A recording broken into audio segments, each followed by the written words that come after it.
sommes le 18 octobre 2018. Chers téléspectateurs, mesdames et messieurs, bonjour et bienvenue dans ce journal en langue française dont voici les principaux titres. Les propos de certains cadres du gouvernement et ceux du parti au pouvoir à propos du dialogue interburundais à venir ne devraient pas préoccuper personne car il s'agit d'une façon que les partis en conflit adoptent souvent pour justifier leur position. Vous allez suivre cette analyse signée Jean-Claude Ngondoua, expert en résolution pacifique des conflits. Le réseau européen pour l'Afrique centrale, EURAC, vient de transmettre une lettre au médiateur dans le conflit interburundais, demandant à ce dernier l'invitation des organisations de la société civile burundaise dans le 5e round des pourparlers prévus prochainement. Hors de nos frontières, expulsion de plus de 250 000 citoyens de la République démocratique du Congo par les autorités angolaises depuis le début de ce mois d'octobre. Action mal accueillie à Kinshasa. Le développement de ces titres, c'est tout de suite dans ce journal.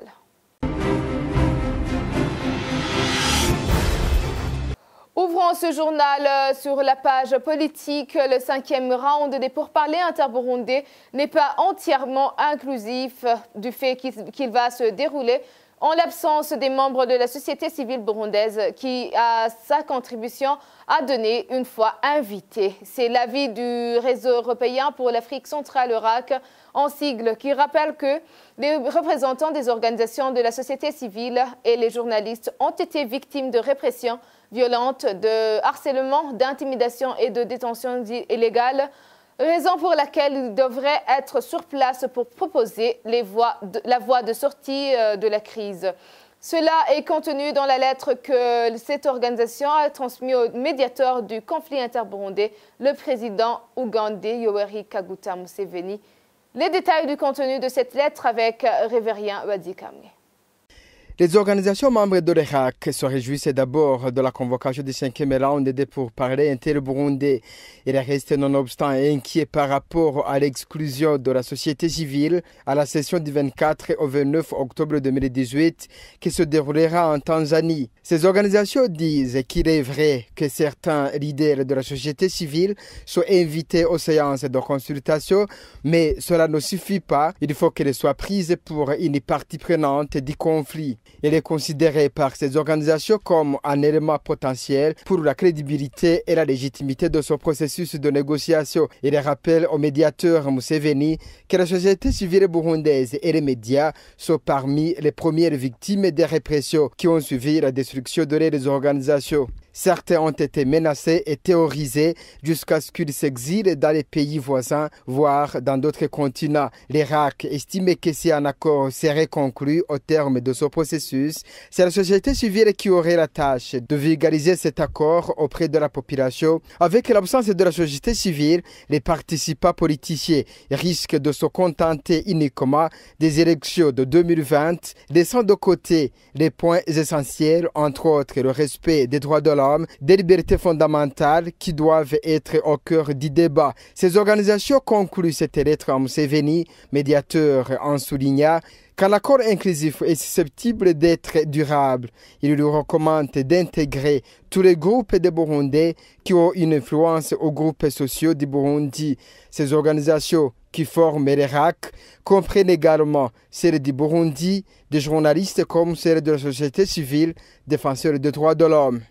Merci Révérien Wadikamwe. Les propos de certains cadres du gouvernement et ceux du parti au pouvoir à propos du dialogue interburundais à venir ne devraient pas préoccuper personne.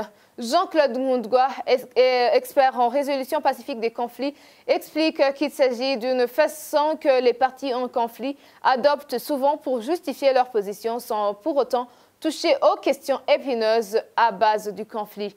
Cet expert en résolution pacifique du conflit fait allusion aux propos récents du secrétaire général adjoint du parti CNDD-FDD qui a annoncé que son parti partira pour négocier le rapatriement du dialogue et la feuille de route pour les élections de 2020. Suivez Jean-Claude Ngondoua, il a été joint par téléphone.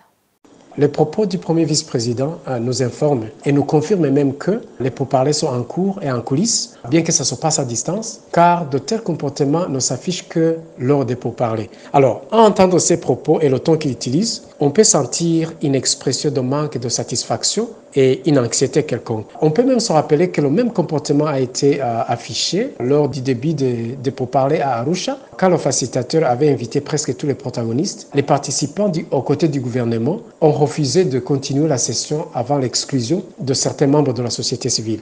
Alors, la ressemblance entre son comportement du début des pourparlers et ces propos qui viennent d'être prononcés par le premier vice-président à la veille de la dernière session, selon la médiation, donc se trouve dans un message qu'il essaie de communiquer. Et le message est le même. Premièrement, l'acteur en conflit nous informe qu'il a besoin encore du temps. Donc, il faut tout faire pour retarder le rendez-vous parce que le rendez-vous est proche. Ce qu'il ne faut pas croire, bien sûr, c'est que la partie gouvernementale essaie d'exprimer qu'elle n'a pas besoin de négociations. Cela n'est pas vrai. Elle fait semblant, mais elle a besoin de la sortie de la crise, tout simplement. Elle ne sait pas comment s'en sortir. Elle essaie de trouver les moyens possibles, peut-être faciles aussi, pour s'en sortir. Alors, le deuxième message, c'est que l'acteur en conflit informe que le dialogue à distance que le médiateur a choisi de faire n'est pas encore arrivé à aider les parties en conflit à articuler les vraies questions qui les préoccupent pour promettre la satisfaction des intérêts des uns des autres. Alors, ce qu'il faut savoir, bien sûr, c'est que lors des négociations, les parties en conflit n'avancent pas les questions réelles au début. Elles parlent de positions. Le médiateur, et si le médiateur n'est pas rigoureux, il peut proposer une solution qui se base sur des positions et cela dure même pas un petit moment. Donc, avec son comportement, il y a risque de ralentir le processus de négociation. Il va falloir que le médiateur soit rigoureux, soit ferme. Il va falloir que les facilitateurs qui ne se limitent plus maintenant par l'East Africa Community accélèrent les sessions d'écoute jusqu'à rassurer que tous les groupes aient exprimé leurs intérêts et leurs besoins réels pour une solution durable. Cela peut exiger bien sûr des mesures contraignantes une fois ces jeux de retardement des pourparlers seraient prouvés négativement par la communauté internationale impliquée dans la médiation. C'était Jean-Claude Nkundwa. Le groupe des partenaires techniques et financiers du Burundi appelle le gouvernement à des concertations engagées pour clarifier la mesure de la suspension des ONG internationales concernant l'application de la loi comme annoncé par les autorités burundaises le 27 septembre 2018. Dans un communiqué sorti mercredi, ces partenaires réitèrent leur pleine et entière disponibilité au dialogue avec le gouvernement burundais afin d'améliorer leur appui et de continuer à accompagner la population burundaise sur le chemin du développement durable.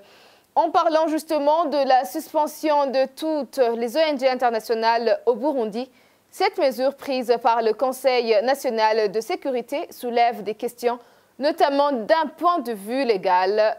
Maître Immaculée Hunja estime qu'il s'agit d'une grave violation de la loi. Selon elle, ce n'est pas parce que le Conseil est dirigé par le président de la République qu'automatiquement il est au-dessus de toutes les institutions du pays. Maître Immaculée Hunja rappelle que tout cela montre que la loi n'est plus une référence de la gestion des affaires de l'État. Suivez. Jusqu'à aujourd'hui, en consultant la législation qui est en vigueur, et je ne crois pas que jusqu'à présent il y aurait un texte nouveau, nous savons que le Conseil national de la sécurité a un rôle consultatif. Et comme vous venez de le dire, le Conseil national de la sécurité a pris une décision de suspendre les ONG internationales. Alors, à partir de là, il y a eu des mesures de suivi, des décisions qui ont été prises consécutives à cette décision. Nous les connaissons, nous les suivons, mais nous restons sur cet aspect juridique, législatif, où nous nous posons la question sur et nous nous posons cette question si réellement il y a des institutions qui ont remarqué que s'il y a un organe, une institution nationale qui prend une décision qui ressort de sa compétence, puisse servir de base qui sont en train cette fois-ci d'être en application pour des ONG étrangères. Et ces ONG, nous savons qu'ils sont régis par des lois et des conventions internationales. Alors, nous suivons comme tout le monde, mais nous restons sur cette base législative qui est la compétence du Conseil national de sécurité. Cet organe, cette institution étatique est incompétente pour prendre une telle décision. Et par conséquent, toutes les décisions qui se basent sur ça, pour nous, sont illégales et non avenues. Et maintenant, page culturelle pour poursuivre ce journal. Le 18 octobre 2007, Lucky Dube, l'artiste reggae le plus titré en Afrique du Sud, a été assassiné à Johannesburg lors d'une tentative de vol de voiture. L'icône, une superstar de genre récompensée par de nombreux prix, parlait non seulement de la souffrance d'unité, de paix, de liberté et de respect. Il n'avait que 43 ans lorsque l'incident s'est produit. 11 ans après sa mort, ses fans gardent de Lucky Dube, un combattant de la liberté, Suivez Félicien Tuti Nakarutimana, musicien et auteur des chansons reggae. Lucky Dube, c'est un héros pour moi, donc il me fait penser aux choses positives comme la paix, comme le développement, l'amour, il y a le respect dans la société. Il y a beaucoup de choses, mais positives toujours. Donc, pour le jeune d'aujourd'hui, le problème, c'est qu'il n'est pas là pour lire, pour savoir ce que nos ancêtres ont dit. Comme Lucky Dube, il a chanté à propos de l'amour, de la lutte contre la guerre, et contre... donc des actions différentes qui n'est pas bon qu'on fait aujourd'hui. Alors, ce que je peux dire aux gens et à la jeunesse, c'est de lire ce qu'il a dit, et les lyrics, pas toujours la mélodie, mais ce qu'il a écrit, le message qui est là-dedans dans la musique. Page internationale pour clore ce journal. Expulsion de plus de 250 000 citoyens de la République démocratique du Congo par les autorités angolaises depuis le début de ce mois d'octobre. Avec ou sans papier, ils ont été indistinctement et violemment obligés de quitter le sol angolais. Pire encore, même les réfugiés reconnus par le HCR n'ont pas pu être à l'abri. Kinshasa se dit indigne et condamne ces expulsions. Le point avec Thierry Wiglendavi.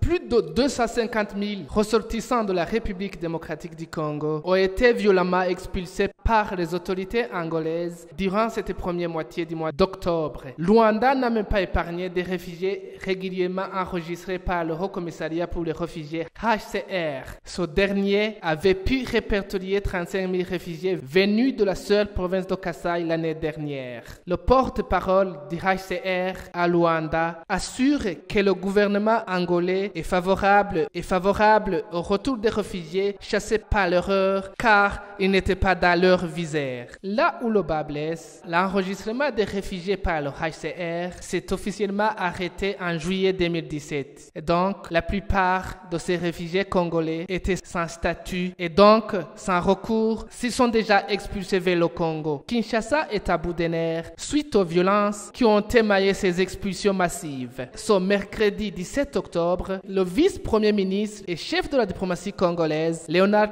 Okitundu, avait convoqué l'ambassadeur angolais à Kinshasa pour s'expliquer sur ces expulsions massives et inhumaines. Rendez-vous manqué car le diplomate n'était pas au pays. Dans son point de presse, le vice-premier ministre et patron de la diplomatie congolaise a révélé qu'il a déjà adressé une note de protestation au gouvernement angolais. Pour cette autorité congolaise, il est dans les prérogatives du gouvernement angolais d'expulser un étranger qui vit sur son territoire, mais l'Angola est aussi partie prenante de la Convention internationale qui demande à ce que l'on traite les personnes à expulser en toute dignité. Kinshasa n'a pas oublié de rappeler au peuple congolais l'hospitalité qui lui était réservée lors de différentes péripéties qui ont secoué l'Angola depuis les affres de la colonisation jusqu'à la longue guerre qui a opposé l'Anita de Jonas Savimbi au pouvoir central de Luanda. La République démocratique du Congo, fidèle à son hospitalité légendaire, héberge sur son territoire près de 85 000 réfugiés burundais, 700 000 réfugiés centrafricains, des 150 000 réfugiés rwandais et près de 300 000 réfugiés sud-soudanais. Il y a même des milliers d'Angolais qui ont choisi la RDC comme pays de résidence et ils y vivent allègrement en toute dignité. Merci Thierry Bigirindavi, c'est par ici que s'achève notre journal. Merci de nous avoir suivis. À la prochaine édition.